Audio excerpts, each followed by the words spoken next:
Welcome to Telugu focus TV. నేను మీ Srinivas Reddy. Ration card ఉన్న వారందరికి కూడా కేంద్ర ప్రభుత్వం షాక్ ఇచ్చింది. ఇప్పుడు ఈ వార్త సోషల్ మీడియా వేదిక కూడా బాగా వైరల్ అవుతుంది. ఇంతటికి ఎందుకు, ఏంటి అనేది కూడా ఈ వీడియోలో మనం తెలుసుకుందాం. కేంద్ర ప్రభుత్వం పేదలకు సైతం రేషన్ కార్డుల ద్వారా బియ్యాన్ని సైతం అందిస్తూ ఉన్న సంగతి మనందరికీ తెలిసిందే. అయితే ఈ బియ్యాన్ని చాలామంది కడుపు నింపుకుంటూ ఉన్నప్పుడు కూడా మరికొంతమంది అయితే డబ్బులు సంపాదించేటువంటి ఒక వ్యసనంలాగా అంటే ఈ రేషన్ బియ్యాన్ని అమ్ముకుని డబ్బులుగా మార్చుకుంటున్నారు. ఇది ఒక వ్యసనంలాగా మారిపోయింది కొంతమందికైతే. చాలామంది ఈ బియ్యాన్ని సైతం అధిక ధరలకు అమ్ముకుంటున్నారు. ఆంధ్రప్రదేశ్‌లో కూడా అక్రమంగా బియ్యాన్ని తరలిస్తున్నటువంటి విషయాన్ని కూడా డిప్యూటీ సీఎం పవన్ కళ్యాణ్ గారు ఎన్నికలకు ముందు, ఆ తర్వాత మొన్న మనం చూసినట్లయితే పట్టుకోవడం జరిగింది. అంటే అక్రమంగా బియ్యం తరలిస్తున్నారంటూ కూడా ఆయన షిప్‌లోకెళ్ళి అక్కడ పట్టుకోవడం జరిగింది. అంటే హుటాహుటిగా షిప్ దగ్గరికి వెళ్ళి మరీ పట్టుకోవడం జరిగింది. అయితే దీంతో ఒక్కసారిగా స్టోర్ బియ్యం అక్రమ రవాణా విషయం పైన బాగా వైరల్ అయిందని కూడా చెప్పుకోవచ్చు. దీంతో ఇప్పుడు కేంద్ర ప్రభుత్వం ఒక సంచలనమైనటువంటి నిర్ణయం తీసుకున్నట్టు సమాచారం. అయితే స్టోర్ బియ్యాన్ని బదులుగా నగదు చెల్లించేటువంటి ప్లాన్ చేస్తున్నట్టుగా వార్తలైతే వినిపిస్తున్నాయి. ముఖ్యంగా లబ్ధిదారులకు చేరేటువంటి బియ్యంతో సగానికి పైగా ఇతర దేశాలకు కూడా ఎక్స్‌పోర్ట్ వెళ్ళడం ఇలాంటి నిర్ణయం తీసుకుంది కేంద్ర ప్రభుత్వం.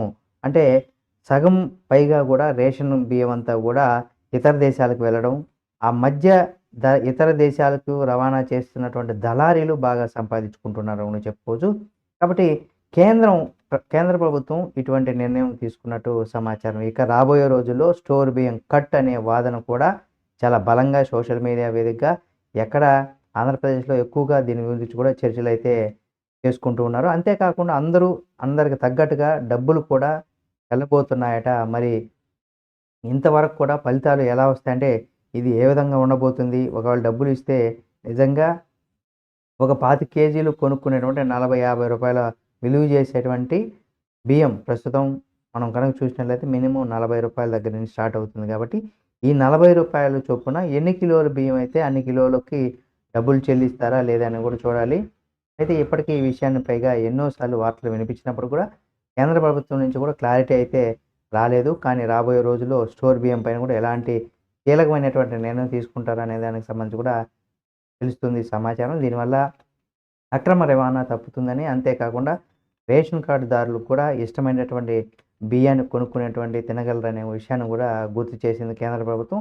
అయితే ఈ విషయాన్ని మాత్రం ప్రజలు అంగీకరించబోరనే విధంగా వార్తలైతే వినిపిస్తున్నాయి. గతంలో కూడా ఇలాంటి రూమర్స్ చాలానే వినిపించాయి. కానీ ఇది అమలు చేయడం సాధ్యం కాదనే విధంగా కూడా చాలామంది నేతలైతే తెలియజేస్తున్నారు. మరి ఇప్పటికే కేంద్ర ప్రభుత్వం ఎన్ని సంచలన నిర్ణయాలు ఇప్పటికీ అనేకమైనటువంటి సంచలనమైనటువంటి నిర్ణయాలు తీసుకుంది.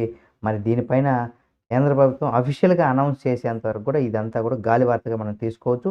చూద్దాం ఏం జరుగుతుంది ఏమని. మోడీ సర్కారు నిజంగా రేషన్ బియ్యం బదులు నగదు బదిలీ చేస్తుందా లేదా అని కూడా చూడాలి. ఈ వీడియో మీకు నచ్చితే లైక్ చేయండి. ఇలాంటి మరిన్ని వీడియోల కోసం మా ఛానల్‌ని Telugu focus TV channel subscribe చేసుకొని పక్కనే ఉన్న బెల్ బటన్ నొక్కడం మాత్రం మర్చిపోకండి. మార్నింగ్ 7:30 మళ్ళీ లైవ్ దీంట్లో కూడా కలుద్దాం.